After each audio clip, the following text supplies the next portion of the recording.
في صباح شتوي هادي سنة 1970 في بلدة صغيرة في شمال بريطانيا، أسرة جاكسون كانت عايشة يوم عادي جداً. الأم بتحضر الفطار والأب بيجهز للشغل لحد ما حد خبط على الباب.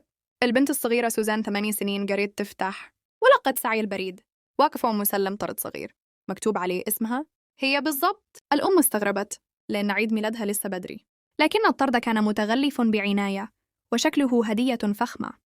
فتحت البنت الطرد قدامهم، جواه علبة شوكولاتة أنيقة جداً ومعاها كارت مكتوب عليه: استمتعي يا سوزان بخط جميل وغريب. الأب قال يمكن حد من الأقارب بعتها، خصوصاً إنهم كانوا بيبعتوا هدايا أحياناً. سوزان أكلت قطعة واحدة، وبعد حوالي 5 دقايق بدأت تحس بدوخة، وبعد 10 دقايق وقعت على الأرض. الأم بتصرخ، الأب شايلها يجري بيها للعربية، لكن جسمها بيترعش ونفسها بيضيق وكأنها بتختنق. لما وصلوا المستشفى الدكاترة حاولوا ينقذوها، لكن بعد أقل من ساعة أعلنوا الخبر اللي مكسر العيلة: سوزان ماتت. السبب؟ تسمم بمادة السيانيد. المحقق المسؤول قال إن الكمية اللي في جسمها كأنها كفية تقتل 3 أشخاص. الشرطة رجعت للبيت وخدت علبة الشوكولاتة، ولما فحصوها لقوا إن 3 قطع بس اللي فيها سم والباقي سليم.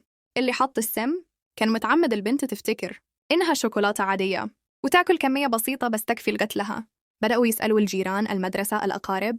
ما فيش حد باعت حاجة، ما فيش حد يعرف نوع الشوكولاتة دي أصلاً، والكارت ما فيهوش بصمة واحدة. بعد أسبوع حصلت المفاجأة الأكبر.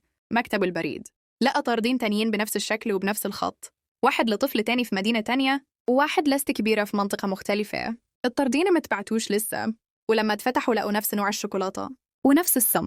يعني اللي بيبعت الطرود مش بيستهدف حد معين ومش بيقتل لسبب واضح. الموضوع كان عشوائي ومرعب. الشرطة كانت قدام قاتل ذكي. مفيش دافع، مفيش بصمات، مفيش كاميرات، مفيش شهود، ومفيش أي حاجة توصلهم للي عمل كده.